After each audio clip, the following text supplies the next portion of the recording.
production, it's our responsibility to find a place for them to stay for the week. And Hank and Jackie have been very giving and willing to do that, so we appreciate that. So if you see them, tell them thanks. Also, we want to thank the Dennis and Phyllis Washington Foundation. They provide a grant every year. Since they've started doing that, we've applied for a grant that helps pay for this production. It lowers our cost. The cost is $2,200 to have them here for a week for the production, and the foundation helps pay for that cost, and then our ticket sales also helps pay for the cost. We're already booked for next year. It's a first come, first served basis, so as soon as I get the email, I send in dates, and I should hear which week we have to send in 2 weeks to first choice, second choice. And so we should know fairly soon when we'll be doing the production next year. And so now The Little Mermaid, presented by Missoula Children's Theater, and featuring the young actors of Sunburst Public Schools. Before we begin our show, we have a very special treat. Professor Ichabod Thumberdumber, the world's leading authority on sea creatures, past and present, will honor us with a short lecture, which I'm sure will make our production a truly educational experience. Professor Thumberdumber, if you please, give you a hand. I am delighted to be here in Sunburst, Montana, a mere 1,258 miles away from the actual sea. But the sea need never be far away, thanks to our patented traveling aquatic exhibit from the world-renowned Thumberdumber Aquarium. Now, let attention be paid, for those with a careful eye will see creatures of all sizes and shapes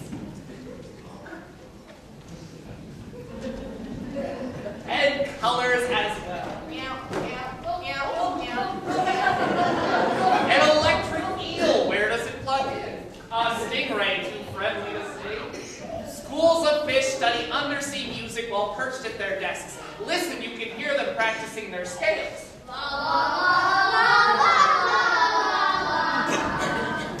Sardines nap soundly in their cans, knowing that in our aquarium dwell only the safest, friendliest, and cutest fish. No, nothing scary, nothing at all.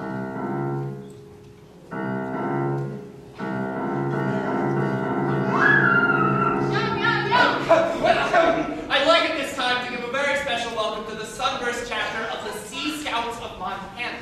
These young people share my interest in the ocean and will assist me in telling our story today. Let's give them a warm round of applause.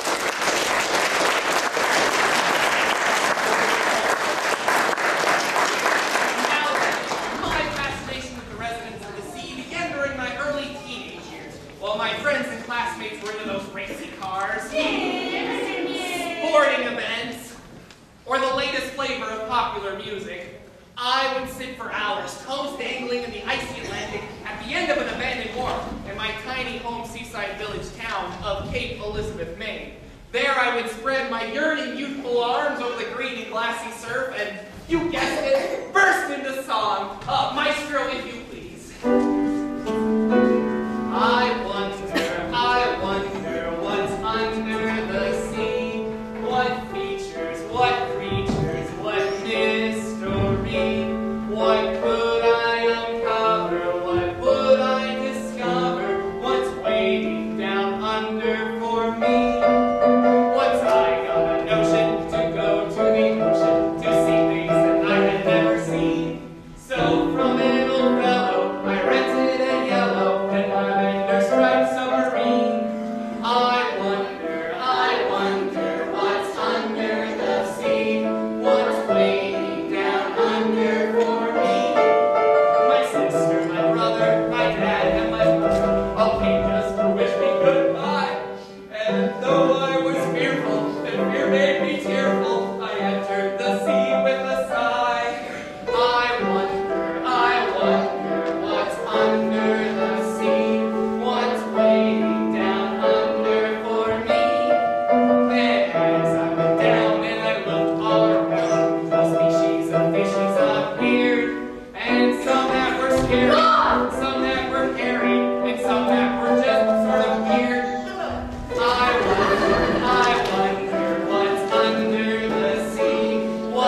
waiting down under for me. Eyes as big as saucers, I peered through the steamy portholes of my tiny aging submersible, and soon I was enveloped in a world of shape and color and life, which is beyond even the furthermost crannies and cubbyholes of my imagination. A goldfish, a bluefish, and one that was pink, an octopus writing a poem in ink, a friendly old turtle who gave me a wink, all smiling down under at me. A playful young dolphin with fun in her face, a catfish, a dogfish caught up in the chase, but nothing resembling my own human race was smiling down under at me.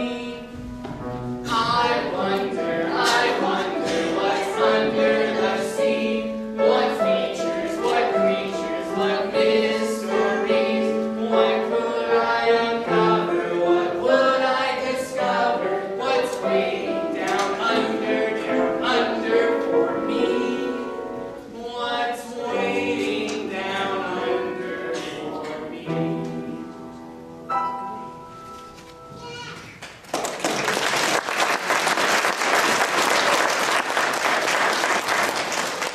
glance at the pages of my undersea craft quickly returned my thoughts to dry land. With my life disappearing and my soul nearly gone, I pointed my nose north and reluctantly headed for home. It was a long journey through treacherous waters, but I soon made it. But enough about my story. It's nearly time for our play to begin. Oh, have any questions come to mind? We've just a moment before our actors tell their tale. Yes, over there. What is your favorite sea creature? A difficult question, for you see, I love them all. Next question. Over there, yes.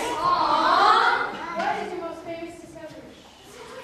Well, that is an easy one. While studying jellyfish in the Skippy Sea, I came across the now famous peanut butter plankton, of which I derived 3 subspecies, creamy, crunchy, and extra crunchy.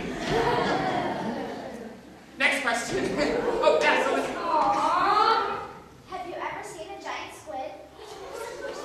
only once, deep in the waters of the Sea of Calamari. Next question. Oh, over there, yes. Mermaid. What about mermaids? Mermaids? Oh, just a story. Mer people, creatures inhabiting the deep blue sea who are human from the waist up and fish from the waist down? Impossible! Fantasy inspired by myth and lore. Well, that is. No, I suppose they're not real. Oh, but I suppose they could be. And there are those stories of sailors spotting them as early as...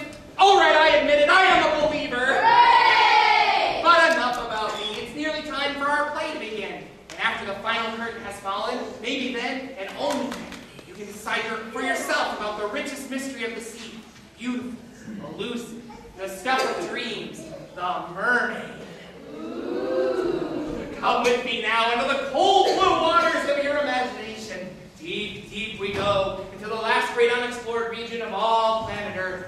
Deep, deep, deep, until at last we reach the shifting sandy bottom where hermit crabs scurry, and sea turtles lumber, and mammoth clams yawn away the endless night. Here at the bottom of the dark and tawny waters of the Sassafras Sea, a place little changed since the beginning of life, a place unaffected by the sands of time. Like grains of sands, the hours pass, forever through the looking glass.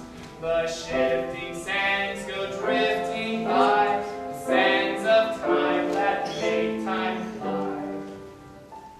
Soon we'll meet a family of mermaids. 4 sisters located by their dear father, Mr. Merman. Sherman by name, Since the untimely loss of their mother, Mrs. Merman. whose name of course was Ethel. We take up their plight. They their home